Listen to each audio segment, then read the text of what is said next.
بسم الله الرحمن الرحيم. السلام عليكم ورحمة الله وبركاته. الحمد لله نحمده ونستعينه ونستغفره ونستهديه ونتوب إليه ونعوذ بالله من شرور أنفسنا ومن سيئات أعمالنا. من يهده الله فلا مضل له ومن يضلل فلا هادي له. أشهد أن لا إله إلا الله وأشهد أن محمدا عبده ورسوله لا نبي ولا رسول بعد. اللهم صل على سيدنا محمد وعلى آله وأصحابه أجمعين. Para hadirin jemaah yang dimuliakan Allah Subhanahu wa taala, kita melanjutkan kajian fikih dalam mazhab Syafi'i. Dalam mazhab Syafi'i di dalam kitab Fathul Mu'in ini yang sudah kita bahas sebelumnya tentang bagaimana hukumnya meludah ketika di dalam masjid, di ketika salat atau di luar salat. Selanjutnya qala al-musannif rahimahullahu ta'ala wa yajibu ikhraju najasin minhu fawran.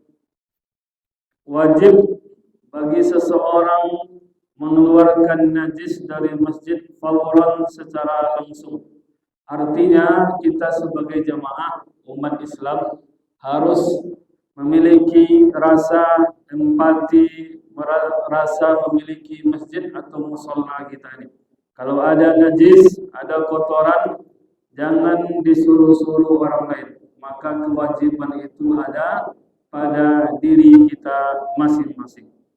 Ainiyan ala man alima bihi, yang mana najis itu aini, bentuknya jelas bagi orang yang mengetahuinya.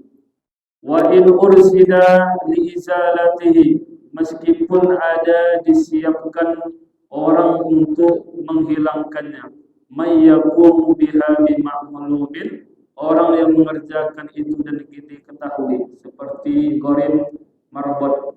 Meskipun di masjid itu ada gharim, ada marbot, kita tahu ada kotoran, ada yang bermain-main misalnya dan membuat kotoran, maka wajib bagi kita untuk membersihkan, mensucikan masjid ini atau musholla kita.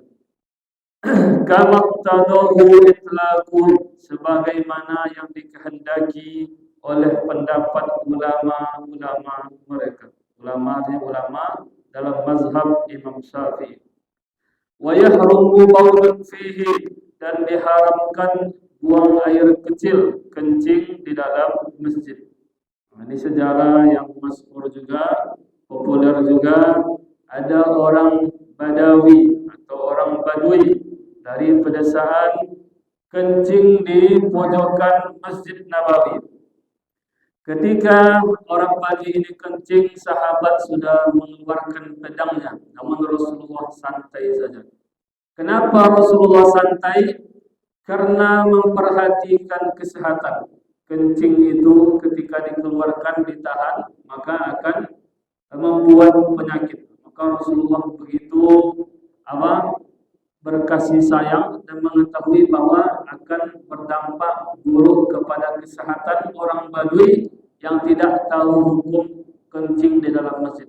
Yang kedua, kenapa Rasulullah biarkan supaya air kencingnya tidak melebar ke tempat lain? Maka disuruh selesai terlebih dahulu dan mudah untuk dibersihkan. Ambil air satu ciduk dan diciduk sudah selesai. Maka melihat akhlak mulia Rasulullah seperti ini, orang Badui itu berdoa, ya Allah, rahmatilah saya dan Muhammad, bukan mereka. Jadi bukan mereka itu sahabat yang sudah mengeluarkan pedang yang ingin memukul orang Badui ini. Maka ini adalah akhlak Rasulullah yang harus kita tiru. Artinya kita harus bijaksana, punya hikmah dalam menyikapi sesuatu. Jadi tidak semuanya harus disikapi dengan tegas atau dengan kekerasan. Walau binahwi tasdid, meskipun di masjid dan musalla itu ada ember, di kencingnya di atas ember, maka itu juga hukumnya haram. Wa idkhalu na'lin mutanajjisatin lam ya'manu at-talwisu. Begitu juga haram membawa sandal yang bernajis yang tidak aman dari basah. Jadi kalau sandal kita ada najisnya, biasanya di masjid-masjid besar, takut hilang sandal, maka sandal dibawa ke dalam masjid, masukkan ke dalam tas atau masuk ke dalam kantong kresek, seperti di Masjid Istiqlal.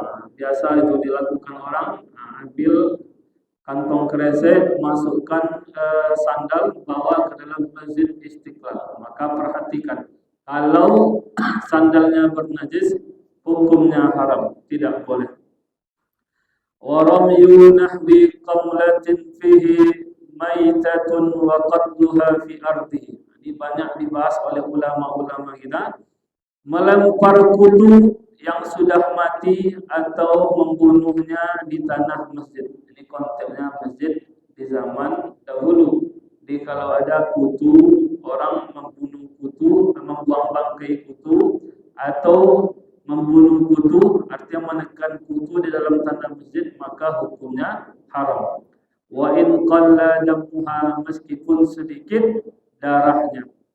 Wa amma ilqa'uha aw damnuha fihi hayyatun, adapun ketika melempar atau menguburkan kutu itu dalam keadaan hidup, fa zahiru fatawi an-Nawawi halu. Menurut fatwa Imam An-Nawawi itu dibolehkan.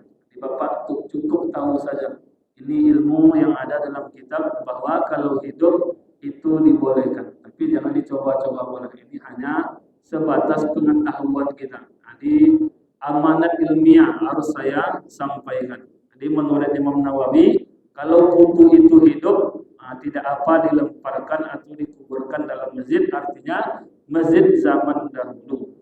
Wa zahiru kalamil jawahiri, dan zahir perkataan ulama dalam kitab al-jawahir, tahrimuhu, tetap haram. Wa bihi sarraha Ibnu Yunus, dan begitu juga disepakati oleh Ibnu Yunus atau dijelaskan oleh Ibnu Yunus. Jadi banyak juga yang mengharamkan menjadi bangkai ketika mati dan ketika hidup, kutu itu tidak boleh dilempar ke dalam masjid. Dikit lagi, wa yukrahu fasdun wa hijamatun. Jadi penting, makruh melakukan bekam dalam masjid, makruh. Bekam badan, fasdun, itu fasdun bahasa Arabnya. Bekam kepala, hijamah, maka hukumnya makruh di dalam masjid. Fihi bi'inain, meskipun ketika membekam itu disediakan ember atau ada wadah, maka hukumnya tetap makruh. Warafu sautin wa nahwi bai'in, mengeraskan suara artinya berjual beli di dalam masjid, hukumnya makruh.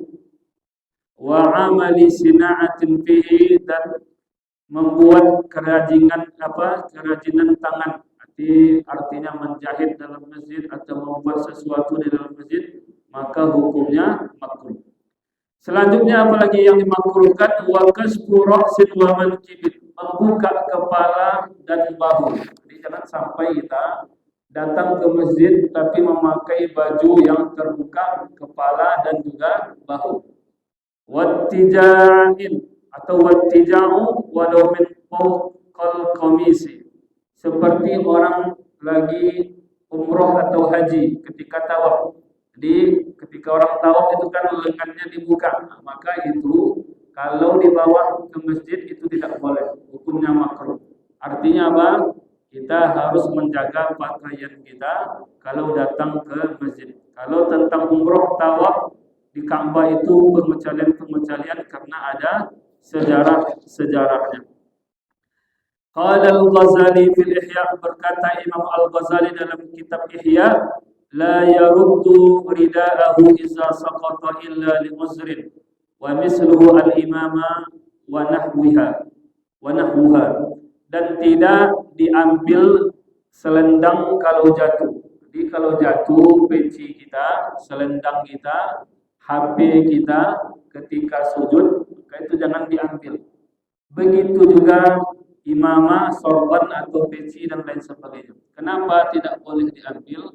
Karena itu mengganggu kehusukan. Karena setiap sholat kalau kita ingin memperbaiki sesuatu, itu saja yang kita pikirkan. Maka kita tidak memikirkan lagi untuk sholat dengan khusyuk. Maka pikiran kita bagaimana caranya mengambil peci yang jatuh, selendang yang jatuh, HP yang jatuh. Maka itu makruh. Jadi kalau jatuh barang, biarkan saja sampai selesai sholat. Demikian fikih-fikih tentang hal-hal yang dimakruhkan ketika sholat. Semoga ilmu ini bermanfaat bagi kita semuanya.